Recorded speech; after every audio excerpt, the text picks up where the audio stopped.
Tex, how much money did the SEC lose this weekend by Ole Miss and Bama getting knocked out? Bama is not knocked out. If they win, they're in. Now, Ole Miss, whole nother story, but Bama's not knocked out. We are the Out of Bounds Show. We're brought to you by Farm Bureau Insurance. Bundle your auto and home and save with your local Farm Bureau Insurance agent. Go local, go with the home team, as Jake Mangum likes to tell us. This is ESPN 1059 The Zone. I'm your host, Bo Bounds, and you can watch the show on YouTube. Search Out of Bounds Sports. And it was a tough weekend for Florida, for A&M, and for Alabama. We welcome in Dave Bartoo. He's usually a handicapper to the stars, but we're going all college football playoffs, I think, right now with what happened over the weekend. We've had Ole Miss people text us throughout the day because we mentioned two hours ago that Bartoo was coming on. Will they be in tomorrow? As far as, the 12 top 12 rankings. And so Bartoo, Ole Miss, they lost to Florida, they lost to LSU, and they lost to Kentucky. The win this week against Mississippi State will not do anything for them because it's not a top 25 win. In your opinion, is Ole Miss, if they win this week, Friday, which they should, are they in the college football playoff? Top 11? Yeah. How are they in the top 11? I mean, seriously, right? I mean, when you look at the numbers, heck, look at those losses you just rattled off. So tomorrow night when the top 15 come out, those 15 teams are going to have a combined 23 losses between the 15 teams. 16 of them are to teams currently in the top 25. One of those is Ole Miss's, right? Losing their game. And then 6 of those games are to teams not in the top 25. Ole Miss has one of those too. And the last game is a loss to a team that's not even above 500. Again, Ole Miss. So when you look at the top 15 tomorrow, the only team that has lost to a top 25 team, a non-top 25 team, and a team below 500 is Ole Miss. And you and I know, since the dawn of time, since the day we were born, what is college football all about? Winning your football games and not losing. Period. Right? And I know people want to make strength of schedule arguments, and right now, based on the formula Bill Hancock gave us for committee ranking, okay? He gave us all the numbers 11 years ago, exactly what's important to the committee in order. And, the strength of schedule for Ole Miss isn't that strong either. They had a gift of schedule. We talked about this at the beginning of the year, right? That was one of the things that Ole Miss fans were so excited about because, Texas and Tennessee and Ole Miss really had one job, right? Win all your games, split against the top 25 teams. That's it. Tennessee, they won all their games, and they split against the top 25 teams. Now all they got to do is beat Vanderbilt. Texas won all their games, and all they have to do is beat A&M, and that'll be a split of the top 25 teams, and they're in. And for Ole Miss, dude, that Kentucky game, that's it. Right? It's nightmare fuel. It's a sub-500 team. It knocks them down, and in my opinion, it knocks them out completely from the discussion.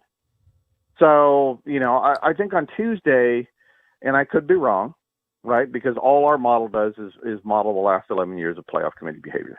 That's it. No more, no less. I'm unemotional about it. I talk the way I think the chairman should talk after they rank, and not just throw narratives out there for the media to feed on. But we have Ole Miss at 15 tomorrow, and you're going to have to be at 11. Alabama's at 12, and it's going to be tough to jump over Alabama. Alabama's at 12, and they're on the outside looking in. So Ole Miss has a shot, but I think it's a very, very tiny percentage. And I shouldn't get too far over my skis because I got to see where they're at on Tuesday. If they're at 15, behind Clemson and South Carolina, one of those two are going to win this weekend. They are done. So it's all about tomorrow night for Ole Miss fans. Where does the committee rank Clemson and South Carolina? That's the way I see it. That's it, right? I mean, honestly, reality, right? Tell me that's wrong, because we know you have to be top 11 to get in the bracket, right? Because one of the teams is coming out of the Big 12, which is outside the top 12 right now. So you're going to have to finish inside the top 11. So if Clemson and South Carolina are both in front of you, one of them is going to win. That means you need 3 other losses above you to sneak in at 11. And is it possible? Sure, I could die from a cold too, but it's just not likely. And it all comes down to that Kentucky game, man. It's the only bad loss on the entire board, and and I know if they're sitting there right now at 9-2 and not 8-3, they're probably number 7 right behind Georgia and an absolute lock to make it, because they're not even in the SEC title game. Mm-hmm. That Kentucky game, man, that is going to. I know how you got a lot of listeners down there. You folks in the South are crazy for football. I can't even comprehend it up here in Pacific Northwest where I've grown up. Crying after you lose a football game, screaming to fire the coach after every loss. I don't get it, man.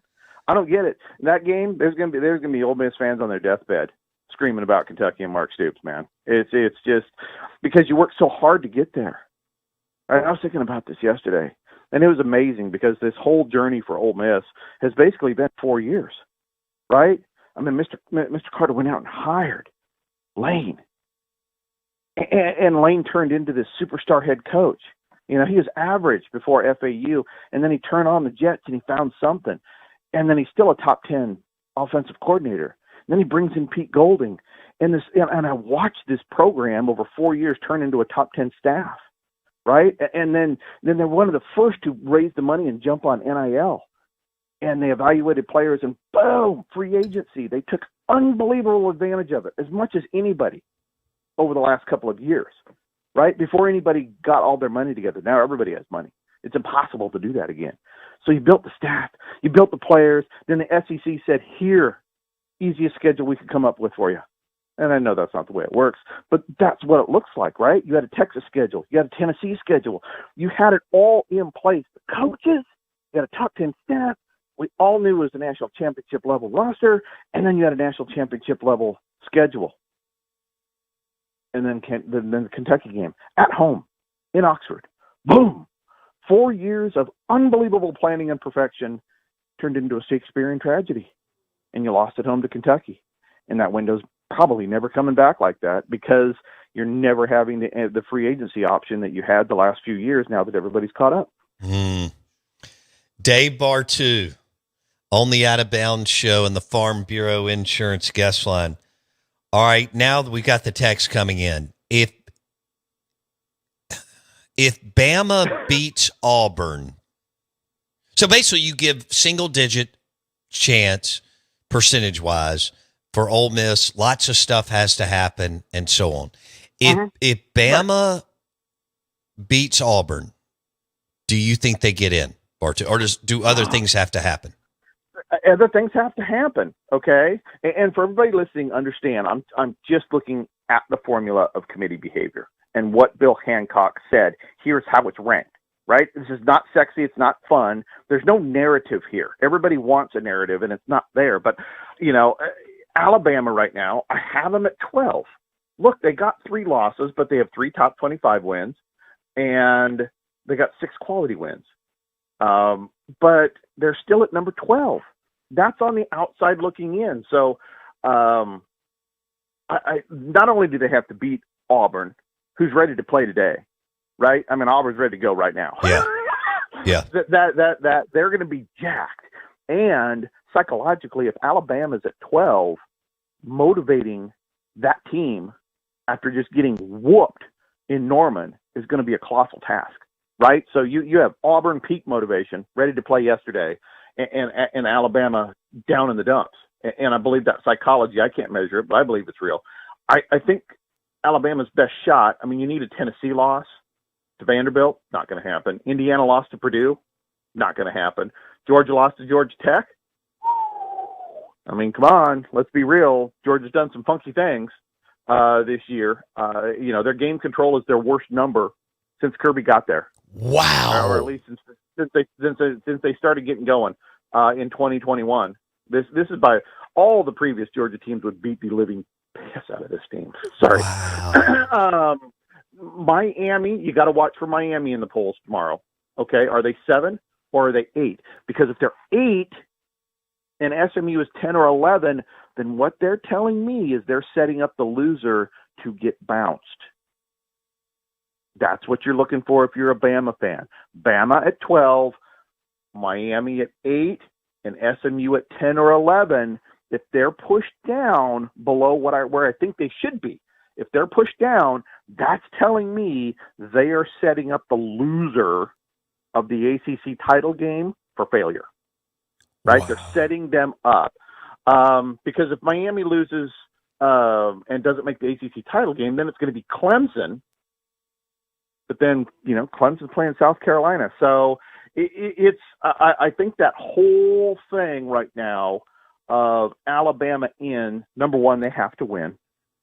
And as we saw from last weekend, we don't know when an SEC team is going to win or lose, it seems like. No. And then we have to look at where is Miami and SMU. If Miami's at 6 or 7 and SMU is like at 10, because SMU is not going above Tennessee and Indiana. Tennessee and Indiana are going to be side by side tomorrow night, okay, 8-9.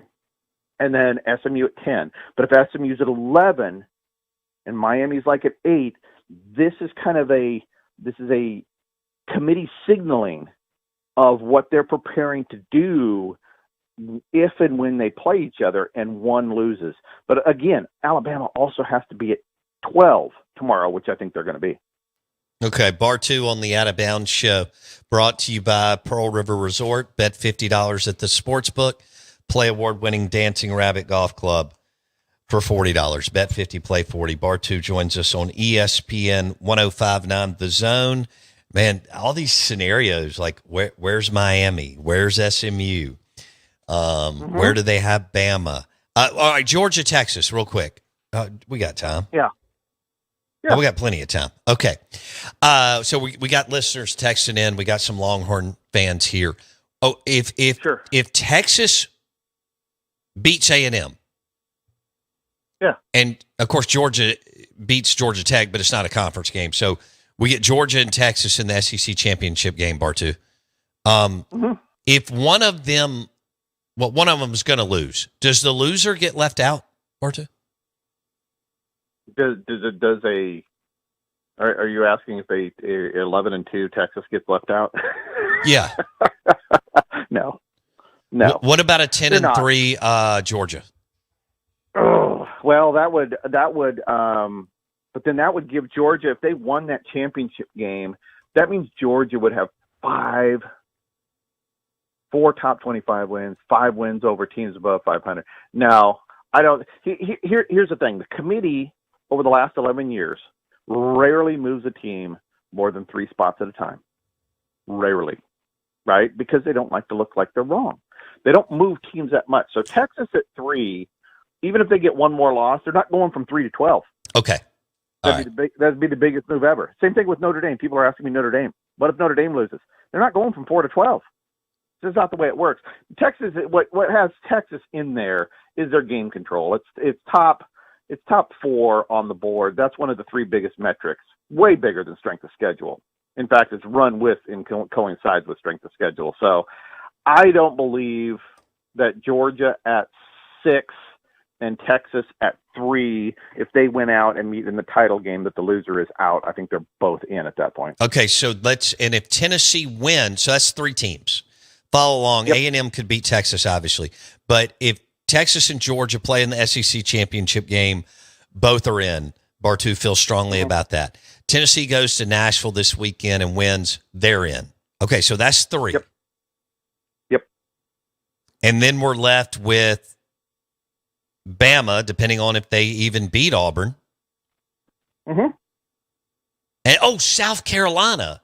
So South Carolina, if they beat Clemson, could they be the 1, 2, 3, 4? Could they be the 4th team from the SEC to make it, Bartoo? Possibly, right? Because, I have them side by side. They were the model, not me. The model has them side by side with Clemson tomorrow, okay, in the 13-14 spot. All right, so they're going to be behind Alabama. But if Alabama wins, I just got a feeling the signal from the committee is Miami at 7 or 8 and SMU at 10, basically setting it up for if SMU loses and maybe if Miami loses, the loser of that ACC title game is out and Bama sneaks in at 11. Ooh. Now, if Bama loses, could that be South Carolina? And I know Ole Miss fans go, dude, we beat them. We stomped them on the road. Yeah, but when you start looking at head-to-head is only at the end of the ranking process. It's not at the beginning. They don't sort head-to-head at the beginning, because if that was true, Kentucky'd be ranked ahead of y'all. Okay? It's at the end. And so it's all things being equal, they start looking at strength of schedule. South Carolina has a better strength of schedule, right? And they look at head-to-head. But if it's not equal, which at that point, it would be incredibly tight. I still go back to that bad loss at home to Kentucky is going to be the dividing line before you get to head-to-head. But, yeah, for South Carolina or Ole Miss to be that 4th team in the 11th spot, I believe you need a SMU loss and an Auburn win. And you got to go win your football game this weekend. Okay. Bartoo talking college football playoffs, rankings, scenarios as we go into the last regular season weekend and then championship weekend. If Indiana beats Purdue, you mentioned this earlier, they're in, right? They're in. The Indiana and Tennessee are basically on paper, they're the same team. Now you and I are taking Tennessee to win and cover that game, right? We are. But look, the committee doesn't have time to go through all the minutia. You hear fans going, well, look at this team beat that team by 4 points versus 3, and it's like they don't have time to go through all 660 games and look at them one at a time. This is a committee that goes in, ranks 25 teams, and gets the heck out. They're busy people. They don't have time to make it all fancy and glorious and spending 48 hours on this. They spend a couple hours on it and they're gone. That's why there's ranking rules. At the corporate level. This is a corporate boardroom, and they do the same thing. There's ranking rules of getting things done so there's not roadblocks. Because you and I both know if you take 13 listeners right now, 13, 7 State, 6 Ole Miss, or heck, even have more Ole Miss just to have a majority, it would take them months to come up with a top 25 they agreed on if there was no rules. Months, no right? question. Right? You got 13 millionaires that need to come up with an agreement on how to rank 30 teams in a day. You have to have rules, right? And this is why they go in groups. And so it's unsexy, it's boring, it's not complex. And then the chairman has to come out and give everybody their narrative, right? He's got to give Danny Cannell his narrative. Danny Cannell! All the narrative. Then he's got to give CBS and NBC and 247 and on through. He's got to give everybody their narrative. And I think that's why they stumbled through it, because he's like, this is a bunch of crap. We didn't talk about this stuff. You guys feed off of love and hate, right? Right. In sports, Fandom. Love equals hate. You just don't want to be in the middle. And so, I think that's why the chairmans always stumble, because it's like, okay, I got to make up these narratives for the yahoos to yell about it for the next 7 days till I do this again. And it's hard to make up narratives when you just go, well, here's the numbers. It's really not hard, folks. I crack up every Saturday. Ooh, boy, that playoff committee's going to have a really tough time deciphering it this weekend. No, they're not. That's why they have ranking rules. It's never tough, right? They'll tell you it's tough because you think it's tough, but it's not tough. If you and I were in the room, it'd be the same results as they get every single week. Bartoo is on fire. These are Bartoo's bangers. Bartoo's Bangers, brought to you by a Stella Artois and some wings at Aplos in the Renaissance and Aplos in Highland Village. Hey, Bartoo, could you see a scenario where Texas and Georgia go because they meet in the SEC championship game, and Tennessee goes because they beat Vandy, and that's it from the SEC? Yeah, it's plausible, right? I mean, people get. I mean, look at last weekend. Last weekend just shows you that anything's plausible in the new in the new free agency era. I mean, we sat down and did the modeling last night. Okay, this 1 through 15 is the closest we've ever seen in 11 years. Wow! This is the single closest week. We're sitting there going, okay, 0.0136. I'm like, dude, how do you decide which one's which? This is very difficult. I know I was just making fun of the committee in terms of the difficulty, but in terms of the math, the distance between 1 and 15 is closer today than we have seen it in all 54 previous weeks of modeling. This is, it is amazing to me as I am watching free agency transform college football. Parity, the elite teams are gone. I mean, I think all of these teams, like your past champions, Clemson, Georgia, Alabama, would house every single one of these programs right now. I mean, ridiculous. And so it's cool because now we have all these teams. There's hope and there's parity. But the quality of football, I mean, the scoring efficiency, dude, offenses are gone this year. Offense this year compared to the last decade is trash. Really. It's just not even close. This is a defensive world now, and I think a lot of it is the offensive continuity is gone with all the transfers.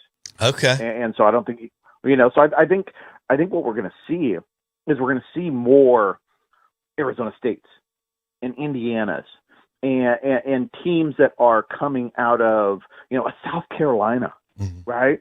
We're seeing teams come out of the woodwork. Why? They just catch lightning in a bottle with continuity and players, and then they're gone, and then it's another cycle. But either way, I think it's a blast because usually by now we're just talking about what 3, 4, 5 teams max. Yeah. Now we're talking about 15, baby, and all these different scenarios. I don't know. I'm enjoying it. I'm having fun with it, and I'm glad because more fans have hope right now. I mean, look at even your Ole Miss fans. They may not have much hope right now, but they have hope. But last year they were done after Kentucky, and they still have hope, and they have hope today. Right. I think it's wonderful. Bartoo, be good. See you, buddy. Take it easy. All right, man. Lunch today is brought to you by Martin's in Livingston. Check out their blue plates, all their amazing sandwiches and burgers. Martin's in Livingston in Madison County. See ya.